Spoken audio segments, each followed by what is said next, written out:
पोखरामा 45 मिनट बत्ती जाँदा हाइफ्लो अक्सिजन नपाएर एक सुत्केरी सहित 8 जनाको ज्यान गयो। मुख्यमन्त्रीलाई छानबिन तथा माफी माग्न चौतर्फी दबाव। भेरी अस्पतालमा स्वास्थ्यकर्मीमाथि भएको आक्रमणको छानबिन समिति गठन। 15 दिनभित्रै सबै नेपालीको लागि खोप ल्याउने सरकारको तयारी। चीन सरकारले दिएको 10 लाख खोप लिन सोमबार निगमको जहाज चीन जाँदै।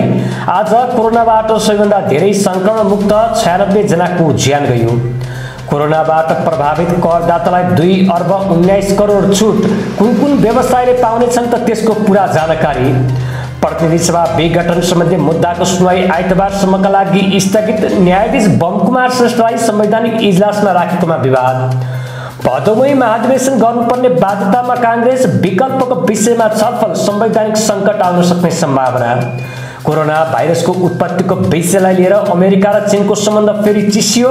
नेपालले शनिबार इराकसँग मैत्रीपूर्ण खेल खेल्दै इराकसँगको खेल नेपालका लागि ठूलो अवसर रहेको कप्तान किरण चेम्जुङको भनाइ। पलपलको खबरका लागि हाम्रो च्यानललाई सब्स्क्राइब गर्न नभुल्नुहोला र नजिकै रहेको बेल आइकन पनि थिच्नुहोला। हाई फ्लो अक्सिजन नपाउँदा पोखरा स्वास्थ्य विज्ञान प्रतिष्ठान अन्तर्गतको पश्चिमाञ्चल क्षेत्रीय अस्पतालमा गैराती 8 जना बिरामीको ज्यान गएको छ। तीमध्ये 1 जना सुत्केरी छिन्। प्रतिष्ठानको आइसोलेसन कक्षमा ती सुत्केरीको उपचार भइरहेको थियो। ज्यान गुमाउनेमा तनहुँका 3, कास्कीका 2, पर्वत म्याग्दी र स्याङ्जाका 1 बिरामी रहेका छन्।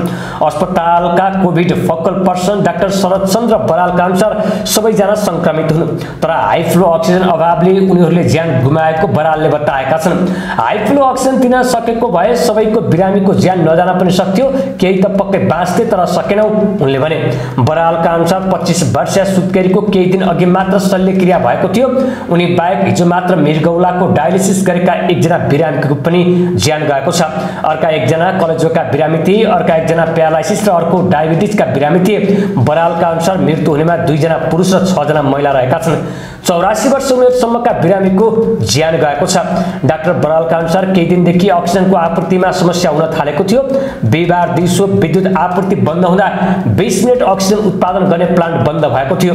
त्यसपछि विद्युत सुचारू भएन। पुनः उत्पादन थाल्न थप करिब 25 मिनट लाग्दा करिब 45 मिनटसम्म उत्पादनमा असर परेको थियो। 45 मिनट उत्पादन गर्न नपाउँदा बिरामीलाई बेलैमा अक्सिजन पुर्याउन नसकेको उनले बताए। उनका अनुसार क्षेत्रीय अस्पतालमा दिनमा 350 सिलिन्डर अक्सिजन आपूर्ति हुँदै आएको थियो। हिजो भने उत्पादनमा असर पर्दा 275 सिलिन्डर मात्र आएको थियो। पछिल्लो 2-3 दिनको अक्सिजन उत्पादनमा दबाव छ। हाई फ्लो अक्सिजन चाहिने बिरामी पनि बढेका छन्। हाई फ्लो अक्सिजन दिँदा प्रति मिनट 60 देखि 80 लिटर खपत हुन्छ उनले भने। व्यवस्थापन गर्दै सकिएन। पछिल्लो समय सबैतिरका अस्पतालमा कोरोनाका बिरामी राख्न थालेको र सिलिन्डरको माग अन्यत्र पनि हुँदा अभाव हुन थालेको छ। सबै जसो अस्पतालले कोरोनाका बिरामी राख्न थालेका छन्। सबैतिर अक्सिजन पठाउँदा प्लान्टलाई पनि दबाव छ उनले भने। गण्डकी प्रदेशकै सबैभन्दा ठूलो यो अस्पतालमा अहिले कोरोनाका धेरै बिरामी उपचार भइरहेको छ। अहिले यो अस्पतालमा 70 जना बिरामीले उपचार गराइरहेका छन्। त्यसबाहेक इमर्जेन्सीमा पनि दिनमा 5 देखि 10 जना बिरामी आउने गरेका छन्। उनीहरू मध्ये अधिकांशलाई हाई फ्लो अक्सिजन आवश्यक पर्ने गरेको छ। अस्पतालमा अहिलेसम्म अक्सिजन अभावमा बिरामीले ज्यान गुमाउनु परेको थिएन। अहिलेसम्म अस्पताल पाइप मार्फत बिरामीको शय्यासम्म अक्सिजन पुर्याउने गरेको बताइएको थियो। अरूतिरका शहरमा अक्सिजन र सिलिन्डर अभावमा बिरामीले उपचार नपाउँदा पनि यो अस्पतालमा अहिलेसम्म अक्सिजन अभाव थिएन। पोखराकै स्थानीय प्लान्टबाट यो अस्पतालले अक्सिजन खरिद गरेर बिरामीको उपचारमा खर्च गर्दै आएको थियो। यो अस्पतालको आफ्नै अक्सिजन प्लान्ट छैन। निजी कम्पनीको पोखरा अक्सिजनसँग आवश्यकता अनुसार अक्सिजन ल्याएर अहिले उपचार गरिरहेको छ। यो विषयमा पछिल्लो समय मुख्यमन्त्रीलाई निकै चुनौती थपिएको छ। सामाजिक सञ्जालमा मुख्यमन्त्री विरुद्ध आक्रोशहरू पोखिएका छन् र स्वतन्त्र रूपमा छानबिन गर्नुपर्ने र मुख्यमन्त्रीले माफी माग्नुपर्ने चर्चा चलेको छ। प्रधानमन्त्री केपी शर्मा ओलीले पार्टी र संसदीय दलको संस्थागत निर्णयलाई ध्वजी उडाउँदै कांग्रेस सभापति शेरबहादुर देउवालाई प्रधानमन्त्री बनाउन खोजिएको आरोप लगाउनु भएको छ। शुक्रबार राष्ट्रका नाममा सम्बोधन गर्दै प्रधानमन्त्री ओलीले पार्टी र संसदीय दलको संस्थागत निर्णयलाई ध्वजी उडाउने काम भएपछि आफ्नो सिफारिसमा राष्ट्रपति विद्यादेवी भण्डारीले प्रतिनिधि सभा विघटन गरेर मध्यावधि चुनावको घोषणा गरेको बताउनु भएको हो। सरकार गठनका सबै विकल्प पूरा भएपछि राष्ट्रपतिले संवैधानिक रूपमै मध्यावधि चुनावको घोषणा सहित प्रतिनिधि सभा विघटन गर्नुभएको प्रधानमन्त्री ओलीको दाबी छ। बजेट सार्वजनिक गर्नुपर्ने समय नजिकिएको र राजनीतिक अन्यल कायम राख्नु उचित नहुने भएकाले संविधानको धारा 76 को उपधारा 5 अनुसार सरकार बनाउन आफूले सिफारिस गरेको उहाँको भनाइ छ। आफ्नो कदम राजनीतिक अन्यलबाट मुक्त गर्ने उद्देश्य भएको र प्रधानमन्त्रीमा दावी गर्दा आफूलाई एमालेका 121 र जसपाका 32 सांसदको समर्थन रहेको समेत ओलीले दावी गर्नुभएको छ। राष्ट्रपति विद्यादेवी भण्डारले 430 कैदीलाई माफी दिनुभएको छ। गणतन्त्र दिवसको अवसरमा राष्ट्रपति भण्डारले 430 जना कैदीलाई माफी दिनुभएको हो। बिहिबार बसेको मन्त्री परिषद बैठकको सिफारिसमा उनीहरूलाई माफी दिएको राष्ट्रपतिको कार्यालयले जनाएको छ। विशेष अवसरमा राष्ट्रपतिले कैदीबन्दीहरूलाई माफी दिने गर्नुभएको हो। स्वास्थ्यकर्मीमाथि कुटपिट र अस्पताल तोडफोड गर्ने कार्य गैर जिम्मेवार र गैर कानुनी भएकाले संलग्नमाथि कानुनी कारबाही हुने गृह मन्त्रालयले जनाएको छ। शुक्रबार दिउँसो विज्ञप्ति जारी गर्दै मन्त्रालयले स्वास्थ्यकर्मीमाथि कुटपिटमा संलग्न जो कोहीलाई तत्काल नियन्त्रणमा लिई कानुनी कारबाही गर्ने विषयमा दृढ रहेको उल्लेख गरेको हो। गृह प्रवक्ता जनकराज दाहालका अनुसार विज्ञप्तिमा भनिएको छ, कोभिड महामारीको यो विषम अवस्थामा बिरामीको उपचारमा खटिएका स्वास्थ्य संस्था र स्वास्थ्यकर्मीमाथि हातपात र दुर्व्यवहार हुनु निन्दनीय कार्य हो। बिहिबार राति भेरी अस्पतालमा स्वास्थ्यकर्मीमाथि कुटपिट भएको थियो। घटनामा संलग्न रहेको आरोपमा 3 जना पक्राउ परिसकेका छन्। बिरामीको मृत्यु भएपछि तुलसीपुरका मानबहादुर रावत, भरत रावत र लोकराज रावतले स्वास्थ्यकर्मीमाथि आक्रमण गरेको बाँके प्रहरीले जनाएको छ। उनीहरू 3 जना पक्राउ परेको प्रहरीले जनाएको छ। अन्यको संलग्नताबारे पनि अनुसन्धान भइरहेको छ। गृह प्रवक्ता दाहालका अनुसार घटनाको छानबिनका लागि बाँकेका सहायक प्रमुख जिल्ला अधिकारी शंकरबहादुर विष्टको नेतृत्वमा छानबिन समिति पनि गठन गरिएको छ। भेरी अस्पताल बाँकेका स्वास्थ्यकर्मीमाथि कुटपिटको आरोप लागेका मानबहादुर रावत विरुद्ध ज्यान मार्ने उद्योग सहित 2 वटा मुद्दा दर्ता भएको छ। रावत विरुद्ध जिल्ला अदालत बाँकेमा ज्यान मार्ने उद्योग र आपराधिक उपद्रव गरी 2 वटा मुद्दा चलाइएको बाँकेका प्रमुख ओम राणाले जानकारी दिनुभएको हो। रावतमाथि बिहिबार साँझ कोरोना संक्रमित दाइको मृत्युपछि स्वास्थ्यकर्मीलाई कुटपिट गरेको र अस्पताल तोडफोड गरेको आरोप लागेको छ। नेकपा एमाले पार्टीले निर्णयको उल्लङ्घन गरेको भन्दै सुदूरपश्चिम सरकारका 3 मन्त्रीलाई साधारण समेत नरहने गरी निष्कासन गरेको छ। स्थायी कमिटी बैठकले दिएको निर्देशन अटेर गरेको र प्रदेश कमिटीले सोधेको स्पष्टीकरण समेत चित्त बुझ्दो नदिई माओवादी सरकारमा सामेल भएकाले निष्कासन गरिएको प्रदेश अध्यक्ष कर्णबहादुर थापाले जानकारी दिनुभएको छ। निष्कासित हुनेमा संसदीय दलका नेता समेत रहेका प्रकाश शाह, कृष्ण सुवेदी र माया भट्ट छन्। यसैबीच माधव नेपाल पक्षमै विवादित कृष्ण सुवेदी र माया भट्ट आज विस्तारित मन्त्रीमण्डलमा छुटेका छन्। आजै 3 मन्त्रीले सुदूरपश्चिम प्रदेश सरकारको मन्त्री पदको शपथ ग्रहण गरेका थिए। आफूलाई लोकतन्त्रको हिमायती हुँ भन्ने नेपाली कांग्रेसले पार्टीको आन्तरिक जीवनमा लोकतान्त्रिक विधि प्रक्रियालाई कार्यान्वयन गर्न नसक्दा संवैधानिक सङ्कटतर्फ उन्मुख भएको छ। भदौभित्र अधिवेशन गर्न नसके कांग्रेस राजनीतिक दलको रूपमा इतिहासमा सीमित हुनेछ। विधान सम्मत 5 वर्षभित्र महाधिवेशन नगराउने नेतृत्वको खेल पार्टीका लागि भने अभिशाप बनेको छ। कानुनले दिएको सुविधा 6 महिनामा सीमित क्रियाशील लफडाले निचोड नपाउँदा 14औं महाधिवेशनको विकल्प खोज्नुपर्ने बाध्यतामा कांग्रेस छ। यति बेला गुटगत लफडाले अधिवेशन मेरुदण्ड क्रियाशील सदस्यको टुङ्गो नपाउनु विडम्बना हो।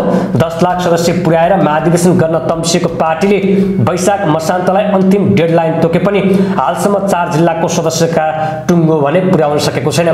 सोमयातनको सकसमा रोमलिएको सिन्धुपाल्चोक जिल्लाको क्रियाशीलको फारम नै लगेको छैन। सोलुखुम्बुले बल्ल सफ्टवेयरमा इन्ट्री सुरु गरेको छ। 12 र 17ले सफ्टवेयर इन्ट्री प्रक्रिया सुरु गरेका छन्।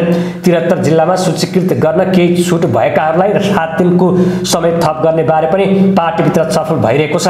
हालसम्म जिल्लाहरूबाट 7.5 लाख भन्दा धेरै सदस्यको नाम दर्ता भइसकेको छ।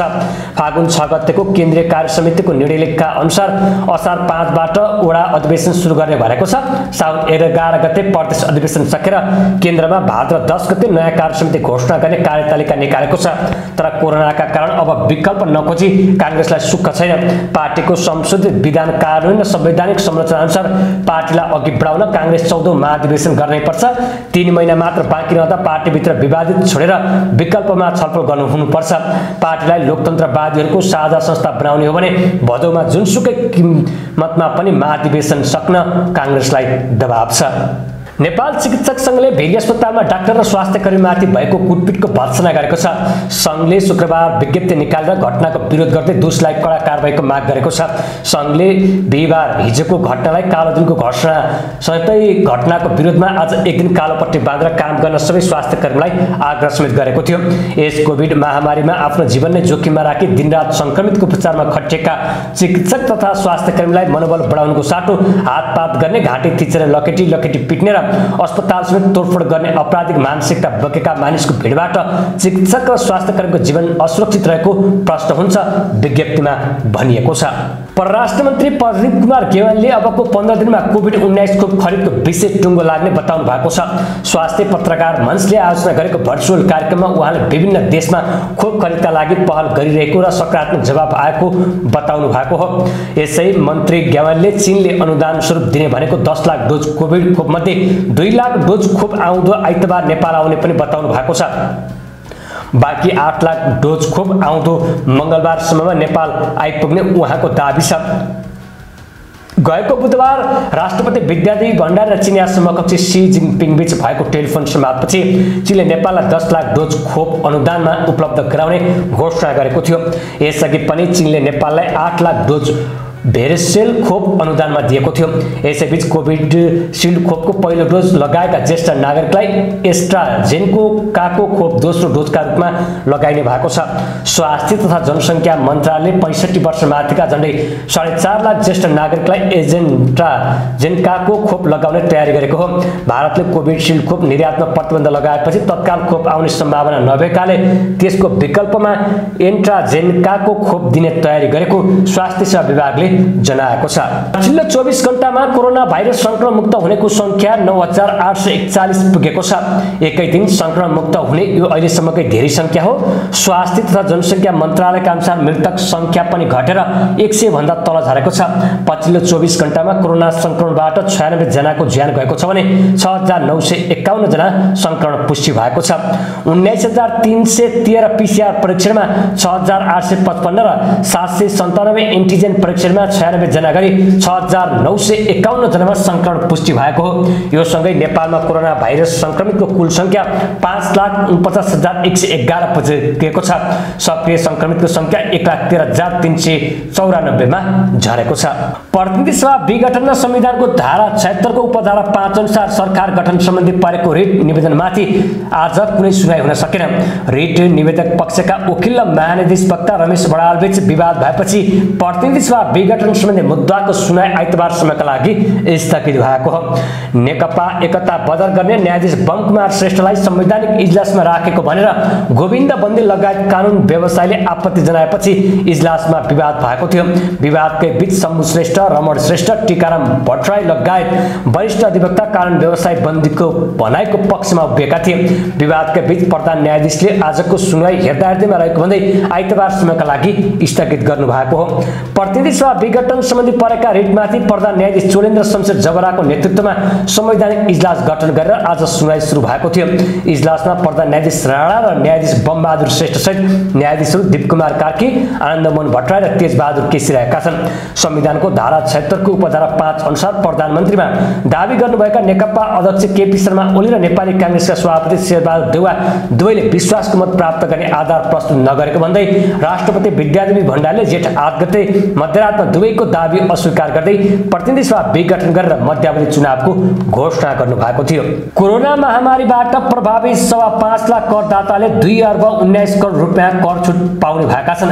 अर्थ मन्त्रालयले शुक्रबार सार्वजनिक गरेको चालु आर्थिक वर्ष 2077-78 को आर्थिक सर्वेक्षण अनुसार आर्थिक वर्ष 76-77 मा लाग्ने आयकरमा 2 अर्ब 19 करोड 62 लाख रुपियाँ कर छुट पाएका हुन्। यो कर छुटको लाभ लिने करदाताको संख्या 5,20,339 रहेको मन्त्रालयको तथ्याङ्क छ। मन्त्रालयका अनुसार महामारीबाट प्रभावित सामाजिक सुरक्षा कोषमा आबद्ध प्रतिष्ठानमा कार्यरत श्रमिकको आर्थिक वर्ष 2076-77 को अन्तिम 4 महिनाको श्रमिक तथा रोजगारदाताको तर्फबाट जम्मा गर्नुपर्ने रकम 1 अर्ब 3 करोड 24 लाख 6 हजार रुपियाँ समेत नेपाल सरकारले सामाजिक सुरक्षा कोषमा भुक्तान गरेको तथ्याङ्क सार्वजनिक गरेको हो। वार्षिक 20 लाखसम्मको कारोबार वा 2 लाखसम्म आय हुने करदातालाई आय वर्ष 76-77 मा लाग्ने आयकरमा 75% छुटको व्यवस्था गरिएको छ। 4,48,753 करदाताले 1 अर्ब 52 करोड 38 लाख कर छुट सुविधा प्राप्त गरेका छन्। वार्षिक 20 लाखदेखि 50 लाख रुपैयाँसम्मको कारोबार भएका कारोबारको आधारमा कर बुझाउने करदातालाई आय वर्ष 2076-77 मा लाग्ने करमा 50% आयकर छुटको व्यवस्था गरिएकोमा जम्मा 20,060 करदाताले रु 21 करोड 18 लाख कर छुट सुविधा प्राप्त गरेका छन्। वार्षिक 1 करोडसम्मको व्यावसायिक कारोबार भएका करदातालाई आय वर्ष 76-77 मा लाग्ने आयकरमा 25% छुटको व्यवस्था गरिएकोमा 51,243 करदाताले 40 करोड 43 लाख कर छुट सुविधा प्राप्त गरेका छन्।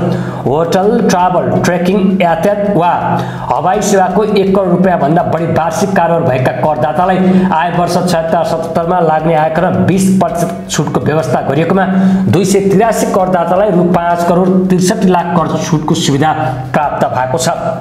कोभिड-19 को संक्रमण रोकथाम तथा नियन्त्रण र उपचारका लागि स्वीकृत मापदण्ड अनुसार 17 प्रकारका औषधि, स्वास्थ्य सामग्री र स्वास्थ्य उपकरण पैठारी गर्दा लाग्ने सम्पूर्ण महसुल 2077 वैशाख 15 गतेसम्म सबैका लागि, त्यसपछि 2077 जेठ 14 गतेसम्मका लागि सङ्घ संस्था अनुसार छुट दिने व्यवस्था गरिएको छ।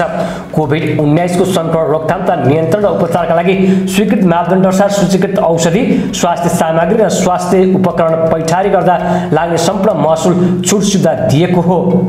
कोरोना भाइरसको उत्पत्तिको विषयलाई लिएर अमेरिका र चीनको सम्बन्ध फेरि चिसिएको छ। अमेरिकाले कोभिड-19 को उत्पत्तिबारे थप अनुसन्धान गर्ने जनाएपछि चीनले यसको विरोध गरेको हो।